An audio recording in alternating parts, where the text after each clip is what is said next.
Hello student, हमारा आज का टॉपिक है अभिक्रिया वेग तथा स्टोइकियोमेट्रिक गुणांक में संबंध। ठीक है, अपन लेसन नंबर 4 पढ़ रहे हैं, केमिकल काइनेटिक्स। आज इसकी तीसरी क्लास है। अभिक्रिया वेग और स्टोइकियोमेट्रिक गुणांक में संबंध पढ़ेंगे।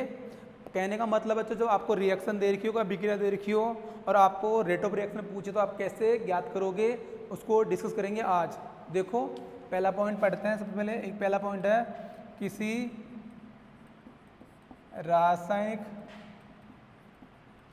रासायनिक अभिक्रिया में अभिकारक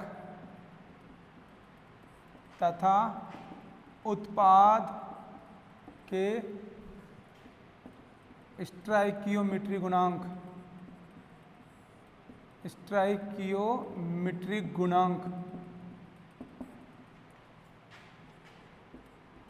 समान हो तो अभिक्रिया का वेग अभिक्रिया की सांद्रता में कमी एवं उत्पाद की सांद्रता में वृद्धि के पदों में बराबर होता है। कहने का मतलब है किसी रासायनिक अभिक्रिया में अभिकारक और उत्पाद के गुणांक बराबर हो तो आप वेग ज्ञात करोगे, चाहे अभिकारक के पदों में ज्ञात करोगे चाहे उत्पाद के पदों में ज्ञात करोगे, दोनों का मान बराबर होगा, दोनों का आंसर सेम आएगा। कहने का मतलब है, देखो जिसमें मेरे पास कोई एग्जांपल ले रहा हूँ। ये एग्जांपल है PCl3 + Cl2 से बना PCl5। मतलब PCl3 में जोड़ दिया Cl2 तो बन गया PCl5। फास्फोरस ट्राइक्लोराइड में जोड़ दिया क्लोरीन गैस तो बन गया फास्फोरस पेंटाक्लोराइड। ठीक है, अब आप देखो इस अभिक्रिया में जितने भी अभिकारक है और उत्पाद है उनके गुणांक बराबर है। स्टोइकियोमेट्रिक गुणांक क्या होते हैं बच्चों? अभिकारक उत्पादों की मोलों को बताने के जो गुणांक लगाते हैं, जो नंबर लगाते हैं आगे, वो होते हैं स्टोइकियोमेट्रिक गुणांक। यहाँ कुछ भी नहीं है तो 1 मानेंगे, यहाँ भी 1 है, यहाँ भी 1 है। मतलब इसका 1 मोल जुड़ते हैं तो बनता है PCl5 का 1 मोल, तो गुणांक बराबर है। तो जब आप सूत्र ज्ञात करोगे R का, तो देखो जब R का आप सूत्र ज्ञात करोगे वेग का, तो चाहे इसके पदों में ज्ञात करो, चाहे इसके पदों में, चाहे इसके पदों में, सबका मान बराबर आएगा। ठीक है, और एक बात ध्यान रखना, जब भी किसी रासायनिक अभिक्रिया के लिए वेग ज्ञात करते हैं तो जितने अभिकारक होते हैं और जितने उत्पाद होते हैं उतने ही सूत्र बनेंगे। पहला सूत्र बना रहा हूँ PCl5 के लिए। बेटा ये अभिकारक है तो तुम जानते हो अभिकारक की सांद्रता में कमी होती है तो आएगा माइनस परिवर्तन, सांद्रता परिवर्तन डेल PCl3/ΔT। ये पहला फॉर्मूला है वेग ज्ञात करने का। बराबर इससे ज्ञात करेंगे तो माइनस डेल Cl2/ΔT। इससे ज्ञात करोगे प्लस उत्पाद इसलिए डेल PCl5/ΔT। तो कहने का मतलब है अगर आप इससे वेग ज्ञात करते हो, चाहे इससे वेग ज्ञात करते हो, चाहे इससे वेग ज्ञात करते हो, सबसे R का मान सेम आएगा, बराबर आएगा। ठीक है, तो जब भी किसी रासायनिक अभिक्रिया में उत्पाद अभिकारक गुणांक बराबर होते हैं तो वेग आप किसी से भी ज्ञात कर लेना, वेग का मान बराबर आएगा। ठीक है, और एक बात सुन लेना, किसी रासायनिक अभिक्रिया में जितने अभिकारक होंगे और जितने उत्पाद होंगे सूत्र उतने ही बन सकते हैं। इसको लेकर बनाया तो अभिकारक के लिए माइनस आएगा, डेल PCl3/ΔT इसकी सांद्रता में परिवर्तन बटे समय, इसके लिए Cl2 की सांद्रता में परिवर्तन बटे लगा समय, इसके लिए PCl5 की सांद्रता में परिवर्तन बटे लगा समय, और चिन्ह का उपयोग करना है। अभिकारक के लिए माइनस का करना है, उत्पाद के लिए प्लस का करना है। ठीक है, ये पहला पॉइंट है। अगला पॉइंट डिस्कस करेंगे, जब गुणांक अलग अलग हो तो वेग को जो डिनोट करने का तरीका आएगा वो भी अलग अलग आएगा। ठीक है, तो एक बार नोट कर लीजिए। अगला पॉइंट पढ़ेंगे अपन,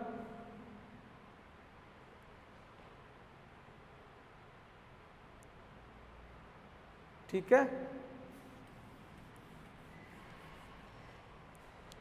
तो देखो अगला पॉइंट लिख रहे हैं 2 नंबर, गुणांक असमान हो तो अभिक्रिया का वेग अभिक्रिया सांद्रता में कमी और उत्पाद सांद्रता वृद्धि के पदों में बराबर नहीं होता है।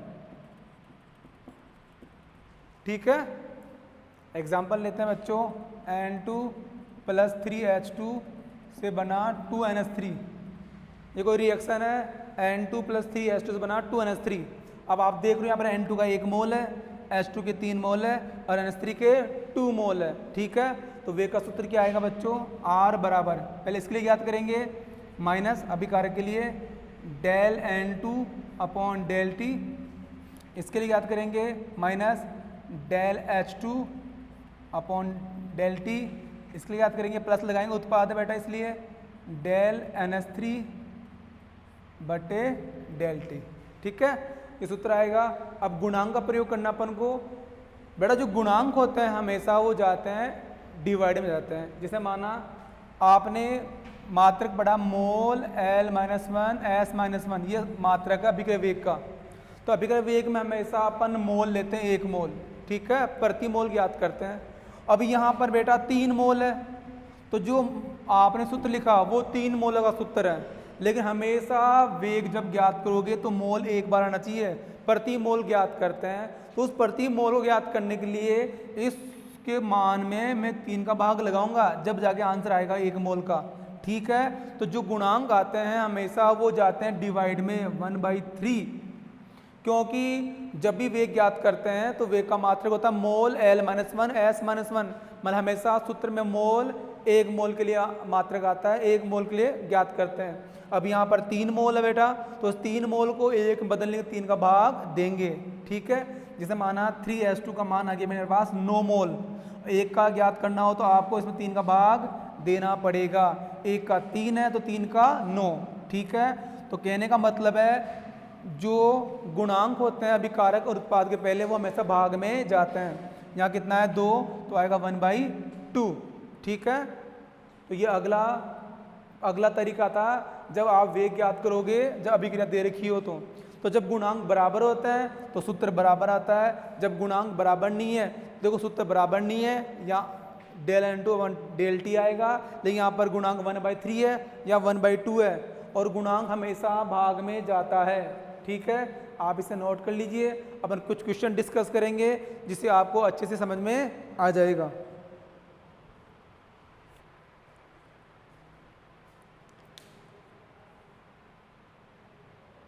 ठीक है, देखो डिस्कस करते हैं, क्वेश्चन ले रहा हूं मैं आपको जिससे आपको समझ में आएगा अच्छे से।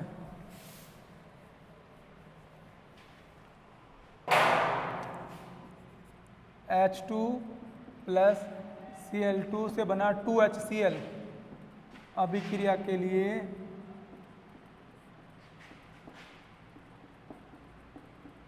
ज्ञात कीजिए।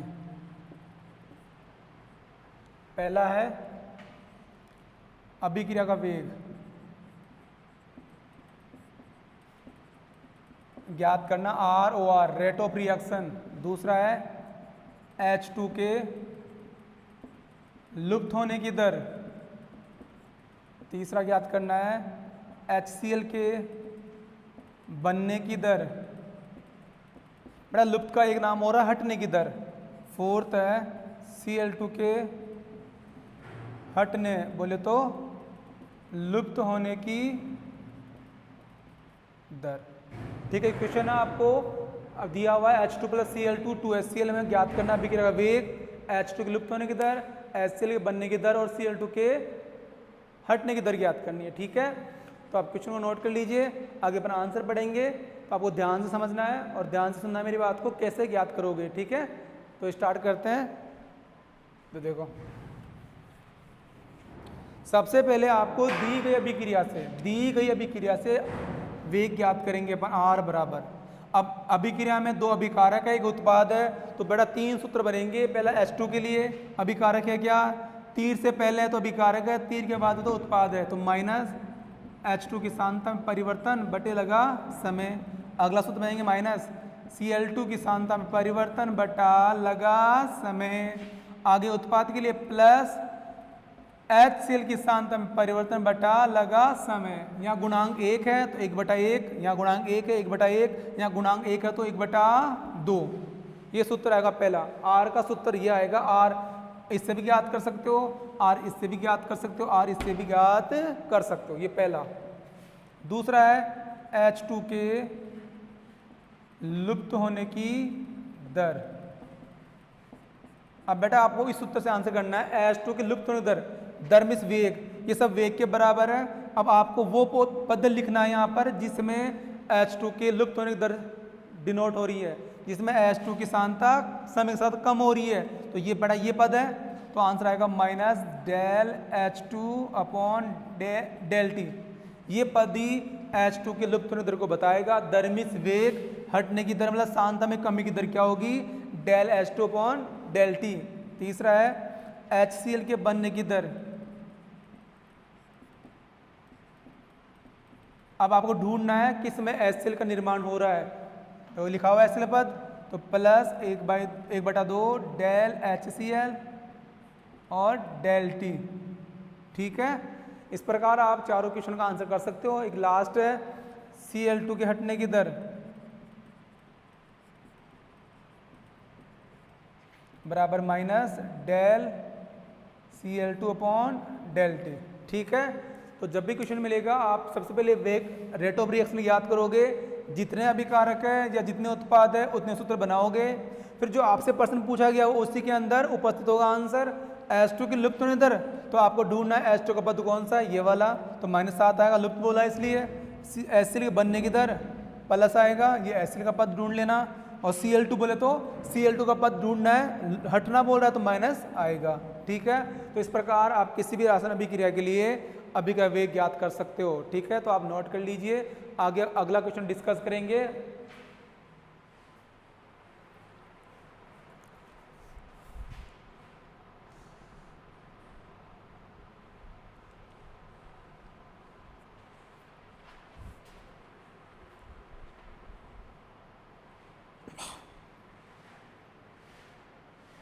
ओके स्टूडेंट्स, अगला क्वेश्चन स्टार्ट करते हैं अपन। अगला क्वेश्चन है A + 2B से बना 3C अभिक्रिया के लिए याद कीजिए। ठीक है स्टूडेंट्स, अपन आगे क्वेश्चन और ले रहे हैं समझने के लिए। अब आपको याद करना है इस प्रश्न के लिए, पहला अभिक्रिया का वेग याद करना है, अभिक्रिया का वेग। सेकंड है A के लुप्त होने की दर, 3 है B के हटने की दर, और 4 है C के बनने की दर। ठीक है, तो क्वेश्चन डिस्कस कर रहे हैं A + 2B से बना 3C अभिक्रिया ज्ञात करना है आपको। सबसे पहले रेट ऑफ रिएक्शन याद करनी है, उसके बाद A के लुप्त होने की दर याद करनी है, तीसरा B के हटने की दर याद करनी है, और चौथा है C के बनने की दर। अपन याद करेंगे 1 बाय 1। देखो सामने सबसे पहले अपन याद करेंगे अभिक्रिया का वेग। मैंने बताया किसी रासायनिक अभिक्रिया के लिए वेग ज्ञात करते हैं तो आपके पास उतने सूत्र बनेंगे जितने उस रिएक्शन में अभिकारक और उत्पाद है। तो देखो सामने सबसे पहले बात करते हैं अभिक्रिया वेग क्या होगा, R बराबर, पहले बात करते हैं A के लिए। अब A बेटा 3 से पहले है तो अभिकारक है, तो सांद्रता में कमी आएगी, कितने लगाना माइनस का है, माइनस A की सांद्रता में परिवर्तन बटा परिवर्तन लगा समय। अगला है B के लिए।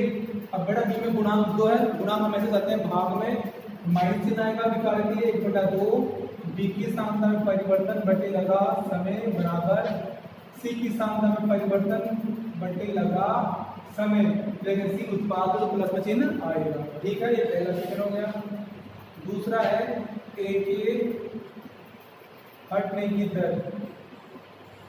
देखो A वाला पोर्शन ये है, तो आपको A के हटने की दर याद करनी है, तो ये आंसर आएगा minus del A upon del T. तीसरा है B के हटने की दर, B का आंसर आएगा minus 1/2 del B upon del T. Fourth आंसर आएगा, फोर्थ है C के बनने की दर याद करनी है सबको, C के बनने की दर, तो आंसर आएगा +1/3 del C upon del T. ठीक है स्टूडेंट्स, समझ में आ रहा होगा आपको। जब भी क्वेश्चन मिले और आपको अभिक्रिया वेग पूछे, लुप्त होने की दर पूछे, तो आप उस अभिक्रिया को अच्छे से देखना है। सबसे पहले इसके लिए कॉमन सूत्र ज्ञात करना आर का। जितने अभिकारक है और जितने उत्पादों के सूत्र बनेंगे, बस अभिकारक के संख्या में नेगेटिव चिन्ह आएगा, उत्पाद संख्या में पॉजिटिव चिन्ह आएगा। अब आगे एक हटने की दर आपको मिलान करना है, एक का पद कौन सा है, तो ए वाला सूत्र आएगा। ठीक है, हटना बोला तो माइनस आएगा, बनना बोला तो प्लस आएगा, और गुणा हमेशा भाग में जाते हैं। ठीक है, आगे एक क्वेश्चन और डिस्कस करेंगे, आप इसको एक बार नोट कर लीजिए।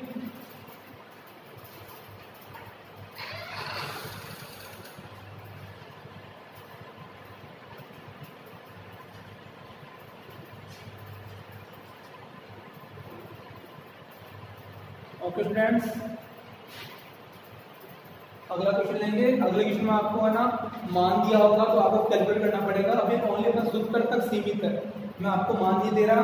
अगले क्वेश्चन में मान दूंगा तो अपन उसमें गुणा भाग करके अच्छे से कैलकुलेट करेंगे अभिक्रिया वेग। ठीक है, तो देखो सामने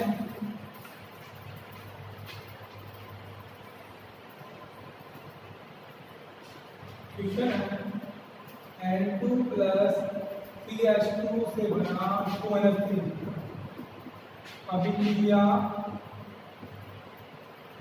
के लिए N2 के हटने की दर 3 × 10⁻³ इस बार आपको मान दिया गया है। और तो याद कीजिए, पहला क्या ऑप्शन है आपको, फर्स्ट है H2 पे हटने की दर NH3 के बनने की दर, और तीसरा है अभिक्रिया का वेग। ठीक है, तो क्वेश्चन वापस बोल रहा हूँ। एक रिएक्शन दे रही है आपको N2 प्लस 3H2 से बना 2NH3, अभिक्रिया के लिए आपको N2 के हटने की दर दे रखी है 3 × 10⁻³ तो आपको ज्ञात करना है H2 के हटने की दर, NH3 के बनने की दर, और लास्ट है अभिक्रिया का वेग। ठीक है, तो अपन 1 बाय 1 डिस्कस करेंगे, कैसे ज्ञात करेंगे। देखो सामने अच्छे से देखना। सबसे पहले आपको दिया क्या है, तो देखो आपको दिया है N2 के हटने की दर। ठीक है, 3 × 10⁻³ 3 × 10⁻³ दिया है, मात्रक है मोल L-1S। ठीक है, अब बेटा N2 के हटने की दर को आप सूत्र में चेंज करोगे, हटना बोलते हैं माइनस को, N2 की दर, N2 की सापेक्षता बटे लगा परिवर्तन 3 × -3 मोल L-1S। मतलब आपको N2 के हटने की दर दी है 3 × 10⁻³ मोल लीटर/सेकंड। ठीक है, अब अपन आगे आंसर सोल्व करेंगे। उसके पहले सबसे पहले अपन कॉमन सूत्र लिखेंगे अभिक्रिया वेग का। कॉमन सूत्र क्या होता है, जितने भी कारक है और जितने उत्पाद हैं उन सबके लिए आर का सूत्र लिखते हैं। तो देखो आर बराबर होगा पहले इसके लिए minus del N2 upon del T, क्योंकि माइनस आएगा तो अभिकारक है, हमेशा अभिकारक की सांख्यता में समय के साथ क्या होती है बच्चों, कमी। आगे H2 के लिए तो माइनस 1/3 गुणांक 3 है, हमेशा गुणांक बढ़ते में जाते हैं भाग में। आगे लास्ट है प्लस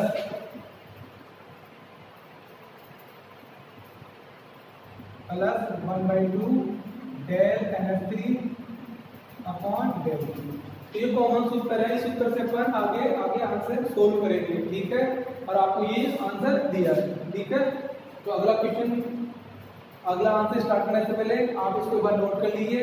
आगे अपन सोल्व करेंगे। सबसे पहले पहला H2 के हटने की दर याद करेंगे, आप इसको नोट कर लीजिए एक बार।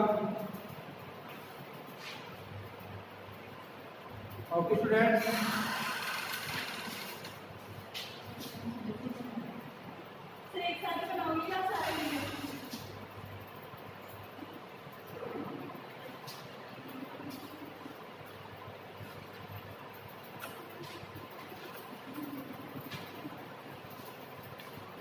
जो अपन ने ज्ञात किया R बराबर minus del N2 upon del T बराबर minus 1/3 del H2 upon del T बराबर plus 1/2 del NH3 upon del T।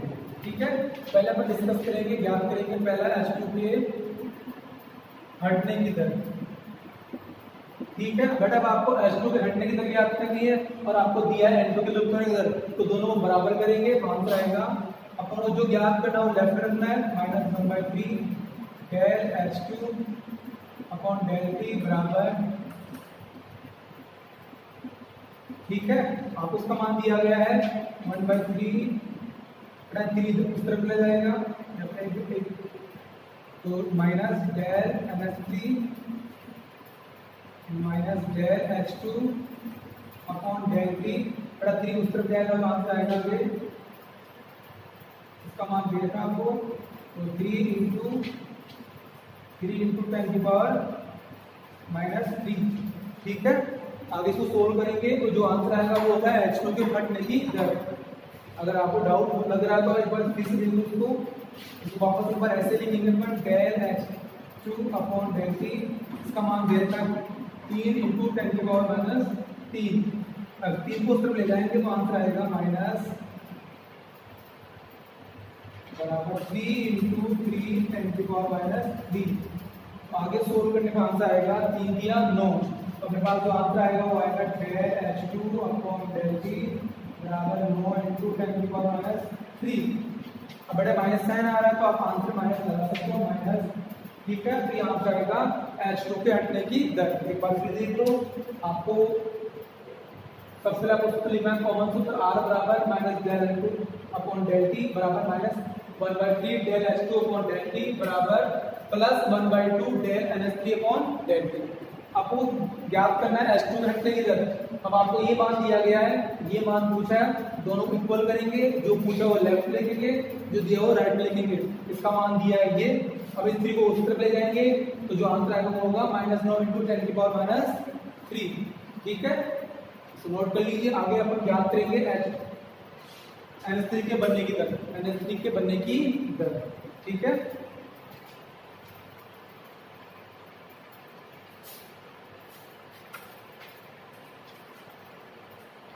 देखो सामने NH3 के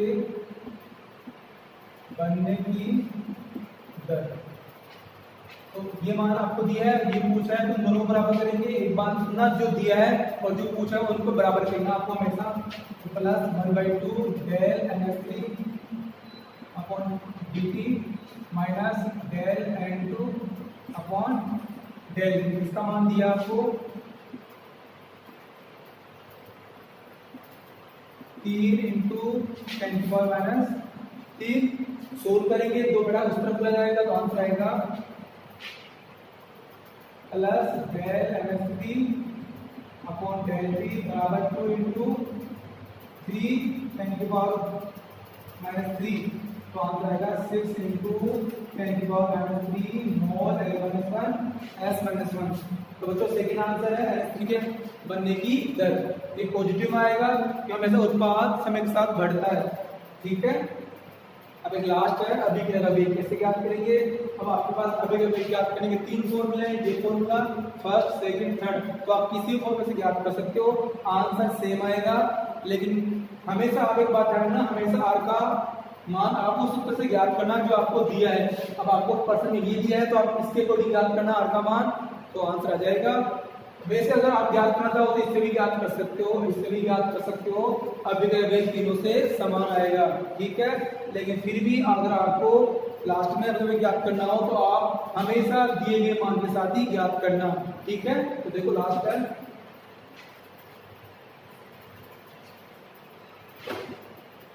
अभिक्रिया का वेग आर, तो आपको इसका सूत्र लगा सकते हो, लेकिन जो मान दिया है N2 का तो बराबर minus del N2 upon dt, मान क्या दिया है 3 इंटू 10 की पावर -3 मोल L-1 S-1। बेटा माइनस में नहीं आएगा, इस पूरे का मान दिया है विलुप्त होने की दर, तो माइनस में इंक्लूड है, तो 3 इंटू 10 की पावर -3 मोल L-1 S-1 आपका राइट आंसर आएगा अभिक्रिया वेग का। ठीक है, तो अपने आज डिस्कस किया अभिक्रिया वेग और स्टोइकियोमेट्रिक गुणांक में संबंध। ठीक है, हमने कुछ क्वेश्चन भी डिस्कस किए थे जिससे आपको अच्छे से समझ में आ गया होगा किस प्रकार किसी रासायनिक अभिक्रिया को क्रिया में हटने की दर और उत्पाद बनने की दर ज्ञात करते हैं। ठीक है, सबसे पहले उस अभिक्रिया के लिए कॉमन सूत्र लिखते हैं आर के पदों में, जिसमें जितने में भी कारक है और जितने उत्पादों के सूत्र बनते हैं। बस एक बात ध्यान रखना, अभिकारक के सूत्र के लिए माइनस का चिन्ह यूज में लेते हैं क्योंकि समय के साथ साधना कम होती है, और उत्पाद के सूत्र में प्लस का चिन्ह लगाते हैं क्योंकि समय के साथ उत्पाद की क्षमता में वृद्धि होती है। ठीक है स्टूडेंट्स, आज इतना ही, मिलते हैं अगले वीडियो में।